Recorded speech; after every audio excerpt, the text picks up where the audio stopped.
لگیاں نے مجھا صدا لائی رکھی سونیا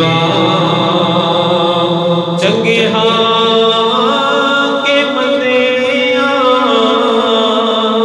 نبھائی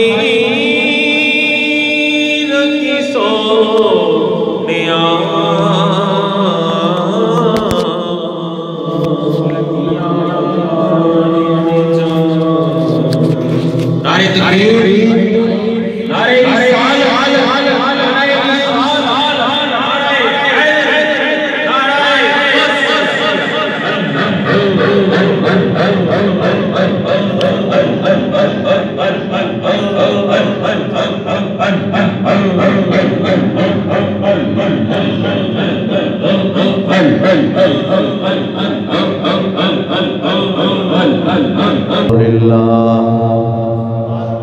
الحمد لله نحمده ونستعينه ونستغفره ونؤمن به ونتوكل عليه ونعوذ بالله من شرور أنفسنا ومن سيئات أعمالنا من يهده الله فلا مضل له ومن يضلل فلا هادي له ونشهد أن لا إله إلا الله وحده لا شريك له لا ند له ولا ضد له ولا مثل له ولا مثال له سرمدي نزلي أبدي دهري ديمومي لا أول له ولا آخر له ونشهد أن سيدنا وسندنا وحبيبنا وطبيبنا ومأوانا وملجأنا در الله المخزون سر الله المكنون نور الأفئدة والعيون سرور القلب المحزون عالم ما كان وما يكون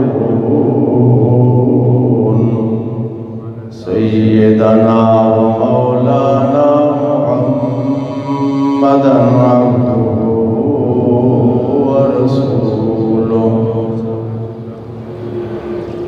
أما بعد فأعوذ بالله من الشيطان الرجيم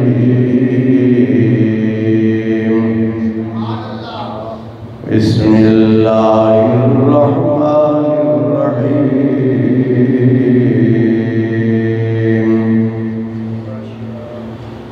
ومن يطع الله ورسوله فقد فاز فوزا عظيما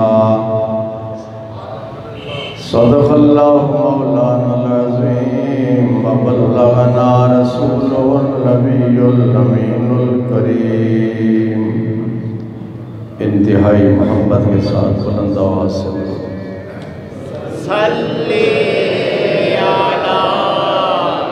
نبینا صلی علی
حصلت جميع خصاله صلوا عليه وآله صلي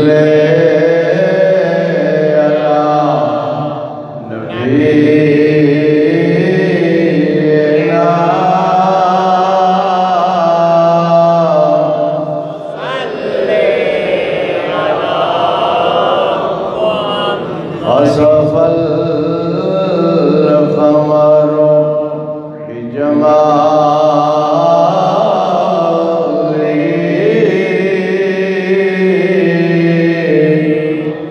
نطق الحجر بجلاله عجز البشر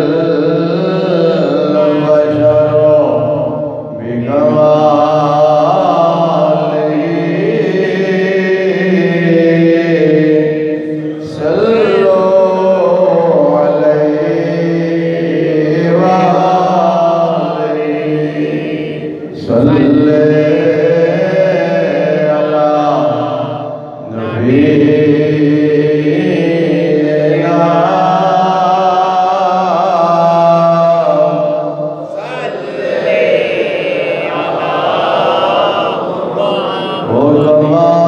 وكمال حسن حضور ہے کہ گمان نفس جہاں یہی بھول خار سے دور ہے یہی شمع ہے کہ دعا نہیں صلی علی نبینا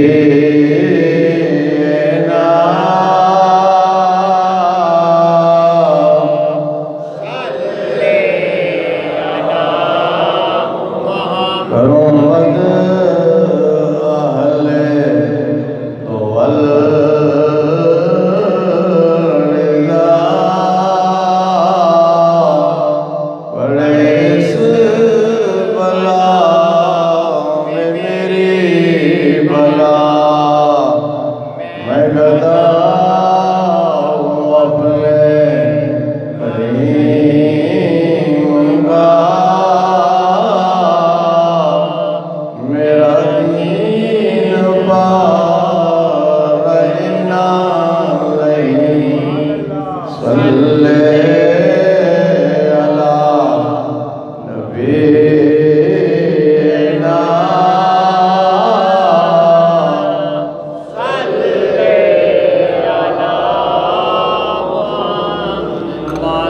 صلی علی کریمنا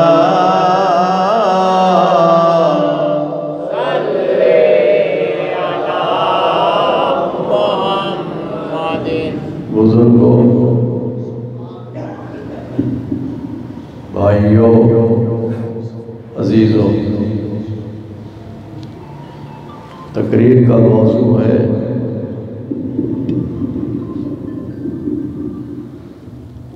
ادب۔ کیا موضوع ہے؟ ادب۔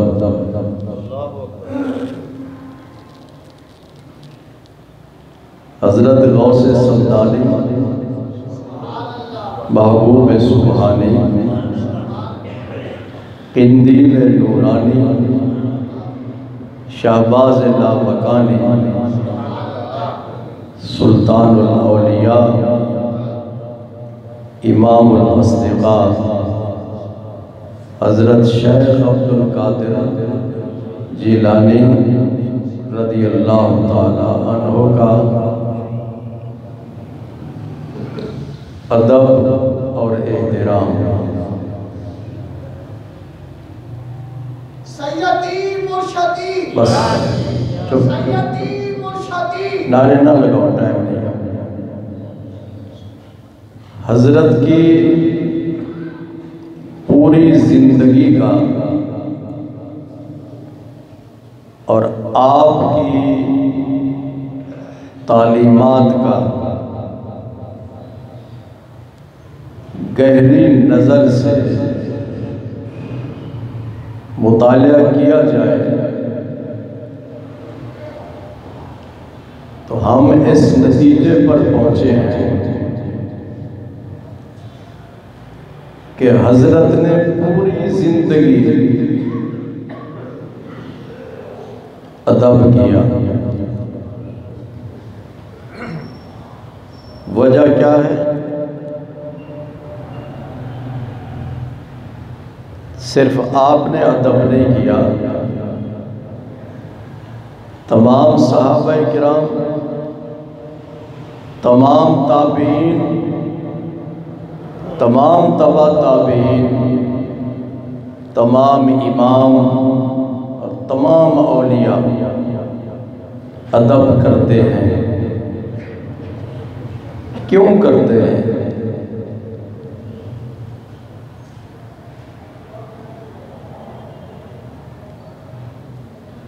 مولانا رومی نے ارشاد فرمایا، از خدا خواہیم توفیق ادب، بے ادب محروم ماند از فضل رب۔ وہ فرماتے ہیں کہ میں دعا کرتا ہوں،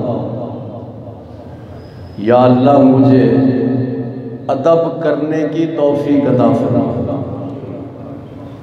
مولانا رومی فرماتے ہیں کہ یا اللہ میں ادب کرتا ہوں کہ تو مجھے ادب کرنے کی توفیق عطا فرما۔ کیوں؟ اس لیے کہ اللہ کا فضل و کرم انسان کو حاصل نہیں ہوتا ادب کے بغیر۔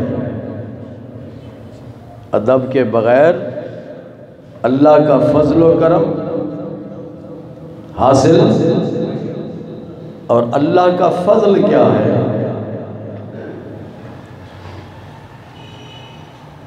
کہتے ہیں نا جی اللہ مجھ پر فضل کرے، فضل کیا ہے؟ فضل اللہ کی جو ظاہری نعمتیں ہیں اور جو اللہ کی چھپی ہوئی نعمتیں ہیں، اللہ کی تمام نعمتوں کا نام فضل ہے۔ کیا ہے؟ اس میں رزق بھی آتا ہے، کاروبار آتا ہے، اولاد ہے، ماں باپ ہیں، گھر ہیں، جائیدادیں ہیں، ایمان ہے، دل کا نور ہے، دماغ کا نور ہے، تقوی ہے، پرہیزگاری ہے۔ یہ جتنی بھی ظاہری اور باطنی نعمتیں ہیں وہ سب اللہ کا فضل ہے، اللہ کا فضل ہے۔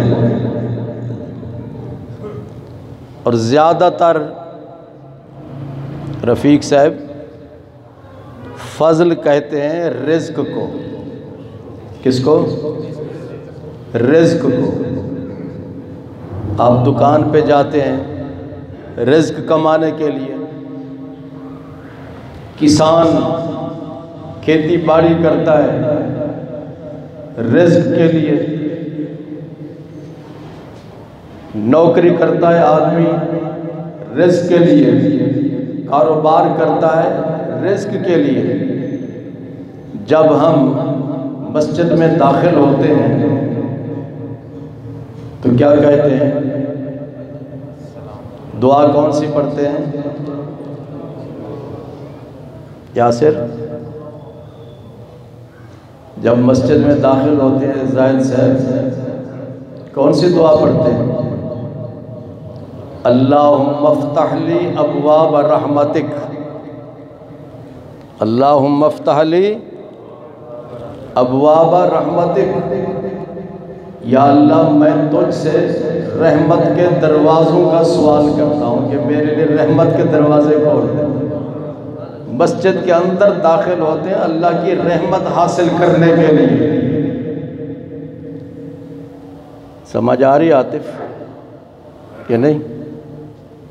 نماز پڑھنے کے لیے آتے ہیں، اللہ کا ذکر کرتے ہیں تو اللہ کی رحمت حاصل کرنے کے لیے ہم مسجد میں داخل ہوتے ہیں، اور جب مسجد سے باہر نکلتے ہیں تو کیا کہتے ہیں؟ اللہم انی اسألک من فضلک، اللہم یا اللہ میں تجھ سے عمر کیا مانگتا ہوں؟ تیرا فضل مانگتا ہوں۔ سمجھ رہے ہیں؟ ادب سے کیا حاصل ہوتا ہے؟ فضل ہوتا ہے۔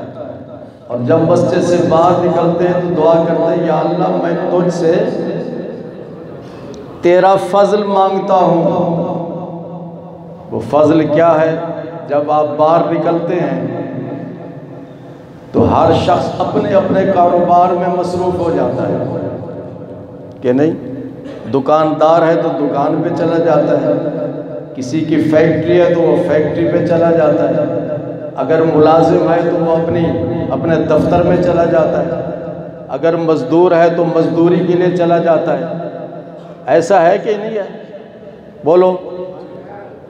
جب آدمی باہر نکلتا ہے تو ہر ایک اپنے اپنے کام میں کاروبار میں مصروف ہو جاتا ہے، تو اس وقت نکلتے وقت یہ دعا کریں کہ یا اللہ میں اپنے کاروبار میں تیرا فضل چاہتا ہوں، اپنے کاروبار میں جس کام کے لیے میں جا رہا ہوں اس میں تیرا فضل چاہتا ہوں۔ تو ادب سے فضل حاصل ہوتا ہے، اور فضل کا تعلق رزق سے ہے۔ اور یہ بات یاد رکھو، ولایت بھی فضل الہی ہے، نبوت بھی فضل الہی ہے، صحابیت بھی فضل الہی ہے، علم بھی فضل الہی ہے، اور ایمان بھی فضل الہی ہے، قرآن بھی فضل الہی ہے، حدیث بھی فضل الہی ہے، کاروبار بھی فضل الہی ہے، اولاد بھی فضل الہی ہے، ماں باپ بھی فضل الہی ہے۔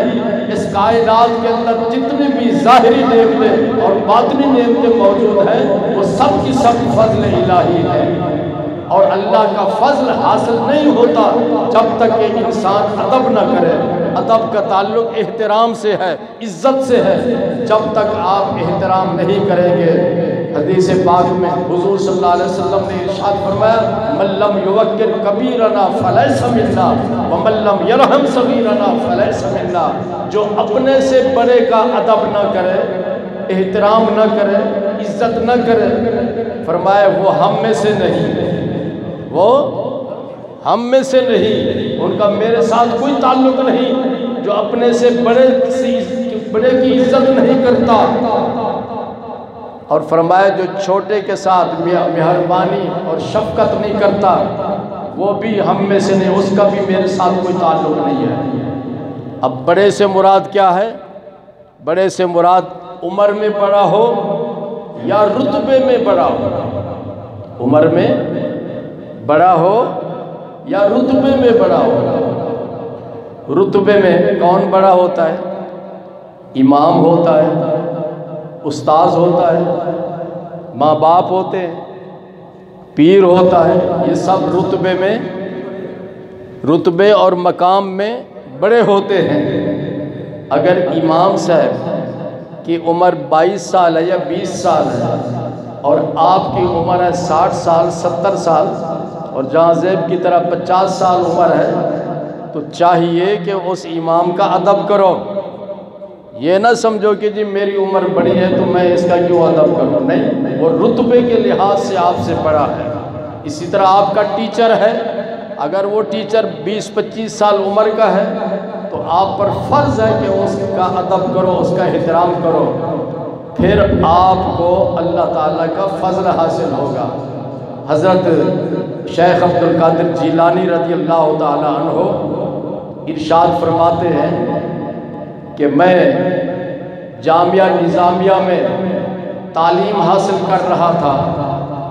میرے 2 کلاس فیلو تھے، ایک کا نام عبداللہ تھا، دوسرے کا نام ابن سکا تھا۔ ہم تینوں نے پروگرام بنایا کہ فلاں مسجد میں اللہ کا ولی رہتا ہے، اس کی کرامت یہ ہے کہ بیٹھے بیٹھے نظروں سے غائب ہو جاتے ہیں، پتہ نہیں چلتا کہ وہ کدھر چلے گئے، اور پھر تھوڑی دیر کے بعد ظاہر ہو جاتے ہیں، اور یہ بھی پتہ نہیں چلتا کہ کہاں سے آئے ہیں، نہ ان کے جانے کا پتہ چلتا ہے نہ آنے کا پتہ چلتا ہے، کہاں سے آئے اور کہاں سے کس طرف گئے ہوئے۔ یہ کرامت تھی ان کی۔ آپ فرماتے ہم تینوں ساتھیوں نے پروگرام بنایا کہ ان کے پاس چلتے ہیں۔ فرماتے ہیں راستے میں ہم نے ایک دوسرے سے پوچھا کہ جب ولی کی خدمت میں حاضر ہوں گے وہ پوچھیں گے بھی تم کس مقصد کے لیے آئے؟ تمہارا کوئی مقصد تو ہونا۔ جب آپ کسی بزرگ کے پاس جاتے ہیں تو وہ پوچھتے ہیں جی آپ کا مقصد کیا ہے، کس مقصد کے لیے آپ آئے؟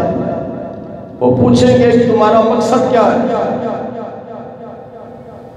تو ابن سکا جو آپ کا کلاس فیلو تھا، وہ بڑا شوخہ اسٹوڈنٹ تھا، اس نے کہا میرے پاس بڑے مشکل سوالات ہیں، سخت قسم کے میرے پاس سوالات ہیں، اور یہ بڑے پیر بنے پھرتے ہیں، میں وہ سوال کروں گا ان کا دماغ چکرا جائے گا، ان سوالوں کا جواب نہیں دے سکیں گے۔ دوسرے سے پوچھا کہ تم سے پوچھا جائے کہ کس مقصد کے لیے آئے؟ تو ان کے ساتھی نے کہا کہ حضرت میں نے آج استاذوں سے سبق پڑھا، مجھے وہ سبق سمجھ نہیں آیا۔ منظور صاحب سبق سمجھ؟ تو اس بزرگ سے میں کہوں گا کہ حضرت مجھے سبق سمجھا دیں۔ حضرت غوث پاک سے پوچھا کہ آپ سے اللہ کا ولی پوچھے گا کہ آپ کس مقصد کے لیے ہیں تو آپ کیا کہیں گے؟ تو آپ نے ارشاد فرمایا میں نے نہ تو بزرگوں کا امتحان لینا ہے نہ ان سے سبق سمجھنا ہے، میں تو عرض کروں گا کہ حضور میں صرف آپ کی زیارت کے لیے آیا، آپ کی زیارت کے لیے آیا۔ اللہ اکبر، یہ ہے ادب۔ یہ کیا ہے؟ وہ دونوں بے ادب تھے اور انہوں نے ادب کا اظہار کیا۔ جب وہاں پہنچے بزرگ بیٹھے ہوئے تھے، اچانک نظروں سے غائب ہو گئے، یہ بیٹھے رہے، پھر تھوڑی دیر کے بعد آئے، چہرہ مبارک سرخ تھا، بڑے جلال میں تھے۔ ارشاد فرمایا ابن سکا سن لو، تمہارا یہ سوال ہے اس کا یہ جواب ہے، تمہارا یہ سوال ہے اس کا یہ جواب ہے، تمہارا یہ سوال ہے اس کا یہ جواب ہے، تمہارا یہ سوال ہے اس کا یہ جواب ہے۔ تم بہت ذہین ہو، بڑے عقیل فتین نبیل ہو، تم بہت بڑے عالم بنو گے، بہت بڑے مناظر بنو گے، عیسائیوں میں سے یہودیوں میں سے کوئی بھی عالم مناظرے میں تمہیں شکست نہیں دے سکے گا، تمہارا مقابلہ کوئی بھی نہیں کر سکے گا، اتنے بڑے عالم بنو گے، لیکن تم بے ادب بن کر آئے، تم بے ادب بن کر آئے ہو، میں دیکھ رہا ہوں کہ تمہارا خاتمہ ایمان پر نہیں ہوگا۔ اللہ کے ولی کی بے ادبی کی ان کو یہ سزا ملی کہ بہت بڑا عالم بنا، مرتے وقت مرتد ہو کر مرا، مرتے وقت مرتد ہو کر مرا۔ بزرگوں کی بے ادبی نہ کیا کرو، ورنہ خاتمہ جو ہے وہ خطرے میں پڑ جائے گا۔ دوسرے کو ارشاد فرمایا تم امتحان لینے کے لیے نہیں آئے، مجھ سے سبق سمجھنے کے لیے آئے۔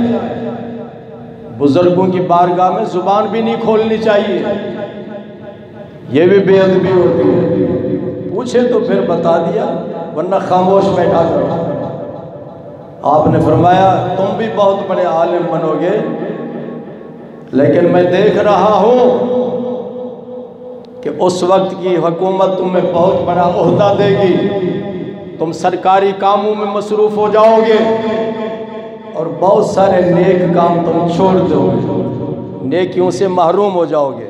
اور حضرت غوث پاک سے ارشاد فرمایا عبد القادر تم ادب لے کر آئے، تم ادب لے کر آئے، با ادب بن کر آئے۔ میں دیکھ رہا ہوں کہ عنقریب آپ خطبہ دے رہے ہوں گے، تقریر کر رہے ہوں گے، خطاب کر رہے ہوں گے، اللہ کی طرف سے آپ پر ایک خاص قسم کی کیفیت طاری ہوگی، تو اس وقت آپ اللہ کی طرف سے یہ اعلان کریں گے قدمی حاضی علی رکبت کل ولی اللہ، میرا یہ قدم ہر ولی کی گردن پر ہے۔ اللہ کی طرف سے آپ کو یہ اعزاز ملے گا، یہ انعام ملے گا، اللہ کی طرف سے آپ پر یہ فضل و کرم ہوگا کہ آپ اعلان کریں گے کہ میرا یہ قدم ہر ولی کی گردن پر ہے۔ ہزاروں کی تعداد میں اس وقت اولیاء کرام موجود تھے بغداد شریف میں، اور اسی طرح دوسرے ملکوں میں بھی موجود تھے۔ اس وقت سری لنکا میں صرف 7 ولی تھے۔ کتنے؟ اور جہاں جہاں بھی کوئی ولی تھا حضرت غوث پاک کی آواز وہاں تک پہنچی، اور ان سب نے اپنی اپنی گردنیں جھکا دی۔ حضرت خواجہ معین الدین چشتی اجمیری، جس طرح حضرت غوث پاک کا تعلق ایران سے ہے، اسی طرح حضرت خواجہ معین الدین چشتی اجمیری کا تعلق بھی ایران سے ہے۔ آپ خراسان کی پہاڑی پہ اللہ کی عبادت میں مصروف تھے۔ یہ خراسان صوبہ ہے ایران کا، تو حضرت غوث پاک نے بغداد میں اعلان کیا 400 میل کا فاصلہ ہے خراسان اور بغداد، کوئی موبائل فون نہیں، کوئی وائرلیس نہیں، اور اسی طرح کوئی اور سسٹم نہیں ہے۔ حضرت غوث پاک اعلان کرتے ہیں بغداد سے، اور آپ کا اعلان خواجہ معین الدین چشتی اجمیری خراسان میں سنتے ہیں۔ آپ ارشاد فرماتے حضور آپ کا قدم میری گردن پر نہیں بل علی عینی و علی راسی، آپ کا قدم میرے سر پر اور میری آنکھوں پر۔ اللہ اکبر، اور اپنی گردن جھکا دی۔ پھر خواجہ معین الدین چشتی اجمیری کو کیا مقام ملا کہ جب اس ادب سے ان کو یہ مقام ملا،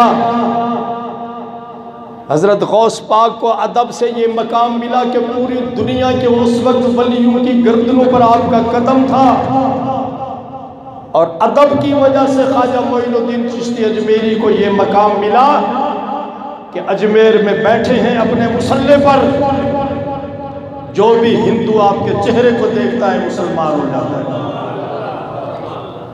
جی